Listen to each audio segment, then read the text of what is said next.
அன்பான உறவுகளுக்கு வணக்கம் மக்களே, எல்லோரும் எப்படி இருக்கிறீங்க? நல்லா இருக்கிறீங்களா? காலை வணக்கம். இந்த பதிவில் நம்ம என்ன பார்க்க போகிறோம் அப்படின்னு பார்த்தீங்கன்னா, என் வாழ்க்கையில் நடந்த ஒரு அற்புதமான ஒரு விஷயத்தை தான் நான் உங்கள்கிட்ட ஷேர் பண்ணலான்னு நினைக்கிறேன்.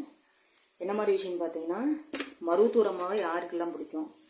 நம்ம பெண்களும் சரி ஆண்களும் சரி, அந்த அம்மாவை வந்து யார் 100% நம்புறீங்க? அவங்க வந்து தயவு செஞ்சு கமெண்ட் பண்ணுங்கள். எனக்கு வந்து அதாவது உங்களோட வாழ்க்கையிலையும் என்னென்ன அதிசயம் அற்புதம் நடந்தது அப்படிங்கிறத வந்து நீங்களும் கண்டிப்பாக கமெண்டில் சொல்லுங்கள். என்னோடய வாழ்க்கையில் நடந்த விஷயத்த கண்டிப்பாக நான் சொல்கிறேன்.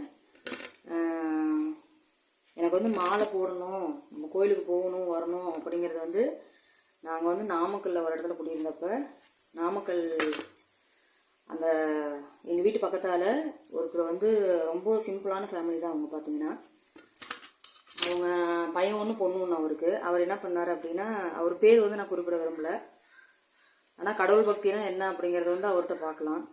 அவர் வந்து இப்போ நம்மனாவது வருஷத்துக்கு ஒரு தடவை நம்ம கோயிலுக்கு போகிறோம். நம்ம வருஷத்துக்கு ஒரு தடவை கோயிலுக்கு போகிறோம். ஏதாவது வேண்டுதலை நிறைவேறிச்சு அப்படின்னா அந்த வேண்டுதலை வந்து நிறைவேறதுக்கோசம் நம்ம கோயிலுக்கு போவோம். ஆனால் எனக்கு தெரிஞ்சு அந்த அண்ணா வந்து வருஷமும் மாலை போடுவார். அந்த அண்ணாவை வந்து நாமக்கல்ல தெரியாதவங்க யாருமே இருக்க முடியாது. எனக்கு தெரிஞ்சு 100க்கு ஒரு 90% வந்து அவர் வந்து தெரியாத மக்கள் இருக்கவே முடியாதுன்னு தான் நான் சொல்லுவேன். அவர் வந்து பார்த்தீங்க அப்படின்னா, அதாவது அவரோட கண்ட்ரோலில் கிட்டத்தட்ட ஒரு 5 பஸ்ஸு 6 பஸ்ஸு அவரோட கண்ட்ரோலில் போகும். மருவத்தூர் அம்மா அப்படின்னா அந்த அம்மாவுக்கு இந்த அளவுக்கு சக்தி இருக்குதா, இந்த அளவுக்கு வந்து அந்த அம்மாவோட சிறப்பு இருக்கா அப்படிங்கிறத வந்து அவரை வச்சு நான் கண்டிப்பாக தெரிஞ்சுக்கிட்டேன். அவர் இப்போ அவர் மட்டும் இல்லை, அவங்க ஃபேமிலியே பார்த்தீங்கன்னா அந்த அம்மாவுக்காக அர்ப்பணம் பண்ண மாதிரி தான் நான் ஃபீல் பண்ணுறேன். அதுதான் உண்மையும் கூட. அவர் வந்து பார்த்தீங்க அப்படின்னா வெள்ளிக்கிழமை செவ்வாய்க்கிழமை மற்ற நாளில் கலர் ட்ரெஸ் போடுவார். ஆனால் வெள்ளிக்கிழமை செவ்வாய்க்கிழமை பார்த்தீங்க அப்படின்னா அந்த செவ்வாடை மட்டும்தான் போடுவார், வேறெல்லாம் எதுவுமே போட மாட்டார். அவர் ஆரம்பத்தில் அவரும் வாழ்க்கையில் வந்து ரொம்ப கஷ்டப்பட்டவர் தான். நாளாக கஷ்டப்பட்டார். ஒரு நகைக்கடையில் வேலை செஞ்சார். அப்புறம் அந்த நகைக்கடையில் வேலை செஞ்சு அதில் உள்ளதெல்லாம் அவர் கற்றுக்கிட்டு அதுக்கப்புறம் என்ன பண்ணார்னா, அவர் தனியாகவே கடை வச்சார். கடை வச்சு அந்த கடைக்கு ஓம் சக்தி ஜுவல்லரின்னு சொல்லி பேருமே வச்சார். ஆனால் இருக்கிறவங்களுக்கு எல்லாம் தானே, இல்லாதவங்களுக்கு தெய்வம் தானேன்னு சொல்லி ஒரு பழமொழி நான் கேள்விப்பட்டிருக்கேங்க. ஒரு விஷயத்த வந்து யாராக இருந்தாலும் சரி, ஒரு கடவுளையும் சரி, ஒரு மனுஷனையும் சரி, ஒரு விஷயத்தையும் நம்மளோட ஆள் மனசு தான் நம்ம கடவுள்னு சொல்லுவாங்க. யாராக இருந்தாலும் நம்ம ஆள் மனசில் வந்து ஒரு விஷயம் வந்து 100% நம்ம நடக்கும், இதை நம்பி கண்டிப்பாக அது நடக்கும் அப்படின்னு சொல்லி நம்ம ஆள் மனசுல கொண்டு போயிட்டுன்னு வச்சுங்களேன், அது கண்டிப்பாக 100% நடந்தே தான் தீரும். ஏன்னா அந்த எண்ணங்களை தான் கடவுள்னு சொல்கிறாங்க. கடவுள் வந்து அதனால தான் நம்மகிட்ட இருக்குது, வேறெல்லாம் வெளியிலலாம் எங்கேயும் இல்லைன்னு சொல்லி சொல்கிறாங்க. அந்த அண்ணா பார்த்தீங்கன்னா அந்த அம்மாவோட வருஷத்துக்கு ஒரு தடவை 5 பஸ்ஸு 7 பஸ்ஸு குறையில்லாமல் அவரோட கண்ட்ரோலில் மருவத்தூர் கூட்டிகிட்டு போவார். அவரே பஸ் அரேஞ்ச் பண்ணுவார். பணம் வசூல் பண்ணுறது முதற்கொண்டு கோயிலுக்கு நல்லபடியாக எல்லாத்தையும் கூட்டிகிட்டு வர்றது எல்லாமே A to Z அவரே பார்ப்பார். அப்புறம் பார்த்தீங்க அப்படின்னா அவரு தனியாக கடை வச்சார். கடை வச்சு நான் பேசிகிட்டே இருக்கிறேன், கவுளிக்கு சொல்லுதுங்க. கடை வச்சார். அந்த அம்மா மேலே அவ்வளோ ஒரு நம்பிக்கை அவருக்கு, அந்த மருவத்தூர் ஆயா அப்படின்னா அவ்வளோ ஒரு நம்பிக்கை. ஏன்னா அவரோட வாழ்க்கையில் அதிசயமும் அற்புதமும் நடத்தி அவர் வந்து ரொம்ப உணர்ந்து அந்த சாமி, அந்த மருவத்தூர் அம்மா அப்படின்னா பேயே அலைஞ்சூர்னு கூட சொல்லலாம். அந்தளவுக்கு ஒரு நல்ல மனுஷனும் கூட. அதே மாதிரி வருஷத்துக்கு ஒரு தடவை கோயிலில் நோம்பின்னு போடுவாங்க, மாரியை நோம்பின்னு. ஒரு சாமி விஷயம், ஒரு மாரியை நோம்பி அப்படின்னா முதல்ல அவர் நான் அந்த இடத்துல பார்ப்பேன். எல்லாமே எடுத்து செய்வார், போவாங்க. இவர் மட்டும் இல்லை, அவங்க ஃபேமிலியும் அப்படி தான். எல்லாமே வருவாங்க போவாங்க, எல்லாருமே எடுத்து அதை செய்வாங்க. எனக்கு அப்படியே ஆச்சரியமாக இருக்கும். பெண்ணுன்னா அவ்வளோ ஒரு மதிப்பு அவர் ஃபேமிலியில். அந்த அவங்க ஒய்ஃபை வந்து அவ்வளோ மதிப்பார். ஏன்னா வந்து இந்த அளவுக்கு முன்ன வைப்பாங்களா? இன்றைக்கெலாம் ஆம்பளைங்க வந்து எப்படியெல்லாம் இருக்கிறத நம்ம பார்க்குறோம்.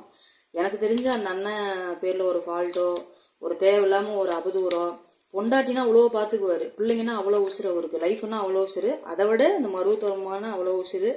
எந்த அளவுக்கு அவர் சாமி பக்தியாக இருந்தாரோ அந்த அளவுக்கு இன்றைக்கி வந்து அவரோட அந்த அம்மாவோட பேர்லேயே ஓம் சக்தி ஜுவல்லரின்னு பேரும் வச்சு அந்த கடையும் நகை கடையும் அவர் நடத்திக்கிட்டு வர்றாரு. யாருக்கெல்லாம் வந்து நகை சேரணும்னு ஆசை இருக்குது சொல்லுங்கள் பார்க்கலாம். கண்டிப்பாக கமெண்டில் சொல்லுங்கள் மக்களே. என் வீடியோ பிடிக்காமல் இருக்கலாம், என்னை பிடிக்காமல் இருக்கலாம், நிறையா பேத்துக்கு என்னை பிடிச்சிருக்கலாம், பிடிக்காமே இருக்கலாம். ஆனால் நான் சொல்கிற விஷயம் உண்மை மக்களே, 100% உண்மை. இதை நான் அனுபவிச்சு தான் நான் உங்கள்கிட்டயே சொல்கிறேன். எனக்கு தெரிஞ்சு அந்த அண்ணன் கை வந்து அவ்வளோ ஒரு ராசின்னு தான் நான் சொல்லுவேன். ஒருவேளை அந்த அம்மா பேர் வச்சனால அந்த கடை அவ்வளோ ராசியா அப்படிங்கிறதுலாம் எனக்கு தெரியாது. அவ்வளோ ஒரு ராசி அந்த அண்ணன் கையும் சரி. அந்த கடையில் போய் நம்ம போய் ஒரு நகைன்னு ஒன்று வாங்கிட்டோம் அப்படின்னா ஒரு குண்டுமணி நகை போய் வாங்கி பாருங்கள். முதல்ல நம்பிக்கையோடு போய் வாங்கி பாருங்கள். அந்த நகை வந்து எவ்வளோ சேருதுன்னு மட்டும் நீங்கள் பாருங்கள். மற்ற கடை, அதாவது நம்ம நாமக்கல் வந்து 1000 கடை இருக்குது. நான் எந்த கடையும் குறைலாம் சொல்லலை. என்னை பொறுத்த வரைக்கும், நான் அனுபவிச்சதை பொறுத்த வரைக்கும் நான் சொல்கிறேன். அருமையான ஒரு அற்புதமான ஒரு கடை மக்களே. விருப்பம் இருக்கிறவங்க, அதாவது நம்பிக்கை இல்லாதவங்க தயவு செஞ்சு இதை ஃபாலோ பண்ண வேண்டாம். நம்பிக்கை இருக்கிறவங்க கண்டிப்பாக செஞ்சு பாருங்கள். நான் ஃபஸ்ட்டு அவர்கிட்ட வந்து நகைன்னு எடுத்தேன் அப்படின்னா, ஒரு சைடு மாட்டல் இருக்குன்னு தெரியுங்களா, சின்னதாக இந்த அல்ல காதுக்கும் இந்த மெயினான காதுக்கும் போடுறது இந்த சைடு மாட்டல் ஒன்று, சின்ன மாட்டலாக போய் ஃபஸ்ட்டு அதுதான் மக்களே நான் எடுத்தேன். ஃபஸ்ட்டு நான் போய் அதை எடுத்தேன். அப்புறமேல் பார்த்தீங்க அப்படின்னா அந்த அண்ணன் தான் போய் எடுத்தேன். அதே மாதிரி நகையை எடுத்துட்டோம் அப்படின்னா அவ்வளோ ஒரு வாழ்த்தி கொடுப்பார் அவர். அது என்னன்னு தெரில, அவர் கைராசியாக தெரில, இல்லை ஒருவேளை அந்த அம்மா அந்த அளவுக்கு நம்புறாங்கன்னு தெரில, இல்லை ஒருவேளை அந்த அளவுக்கு வந்து அவர் அந்த அம்மா பேர் வச்சனால அவ்வளோ ஒரு அற்புதமான விஷயம்னு எனக்கு தெரியாது. அதே மாதிரி நகை பார்த்தீங்கன்னா அப்படி கிட்டத்தட்ட ஒரு 45 பவுன் பக்கமாக சேர்ந்துச்சு மக்களே. இதெல்லாம் சத்தியமாக நான் பொய் சொல்லலை. இன்றைக்கி வெள்ளிக்கிழமை தான், செவ்வாடு தான் போட்டிருக்கிறேன், பொய்யெல்லாம் சொல்லலை. நம்பிக்கை இருக்கிறவங்க கண்டிப்பாக போய் அந்த அண்ணன் கடையில் நகை வாங்கி பாருங்கள். ஒரு அதிகலாம் வேண்டாம், சும்மா 1 கிராமு முடிஞ்ச வரைக்கும், இல்லைன்னா ஒரு அரை பவுனு, ஒரு சின்ன குண்டுமணினாவது அந்த அண்ணன் கையில் வாழ்த்தி அந்த கடையில் அந்த ஓம் சக்தி தாயார் பக்கத்தில் நம்ம நகைன்னு வாங்கிட்டாவே எல்லா கடையிலையுமே நமக்கு வச்சு வாழ்த்தி கொடுப்பாங்க.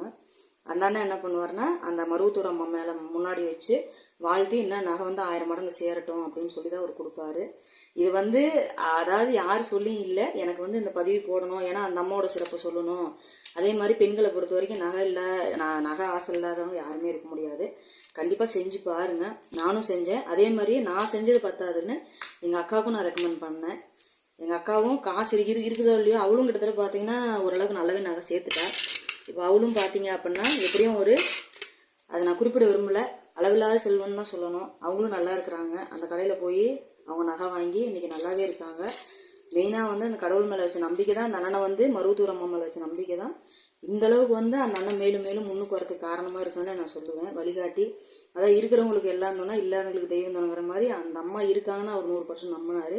அதுக்கப்புறம் வீடு வாசலில் கட்டினார். இன்றைக்கி நல்லாவும் இருக்கார், நகைக்கடை வச்சுருக்காரு. இன்றைக்கி வந்து அற்புதமான ஃபேமிலியாக வாழ்ந்துட்டு இருக்காங்க.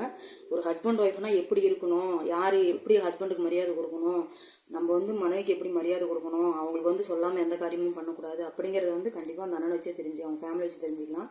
இன்னமும் நான் ஊர் விட்டு ஊர் வந்து நான் இன்னமும் நான் நினைக்கிறேன், நான் அந்த ஊர் விட்டு வந்து கிட்டத்தட்ட பார்த்தீங்கன்னா எப்படியுமே ஒரு 10 வருஷம் இருக்கும் மக்களே. இந்த 10 வருஷத்தில் இன்னமும் நான் நினைக்கிறேன் அப்படின்னா, ஒவ்வொரு நாளும் நான் சோப்புட போடுறப்பெல்லாம் நினைப்பேன், அந்த அம்மாவை மருவத்திரம்மாவை நினைக்கிறப்பெல்லாம் அந்த அண்ணன் நான் நினைப்பேன். நிஜமாலுமே வாழ்க்கையை அந்த கடவுளுக்கோசரம் ஒரு அர்ப்பணம் பண்ணார். அதனால் அவரும் நல்லா இருக்கார், அவங்க ஃபேமிலி நல்லா இருக்குது. அந்த ஓம் சக்தி ஜுவல்லரி வந்து இன்னும் மேலும் மேலும் உயரணும். நிஜமாலுமே அருமையான கடை மக்களே, ராசியான கடை. அந்த அண்ணன் மெயினாக வந்து எந்தளவுக்கு அந்த சாமியை நம்ம மருவத்தூர் அம்மாவை நம்புகிறாங்களோ அந்தளவுக்கு வந்து அவர் நல்லாவும் இருக்கார். யார் யார் நம்புறீங்கிறது வந்து கமெண்டில் சொல்லுங்கள். இந்த வாய்ப்பு கொடுத்த மக்களுக்கு நன்றி. நன்றி, வணக்கம்.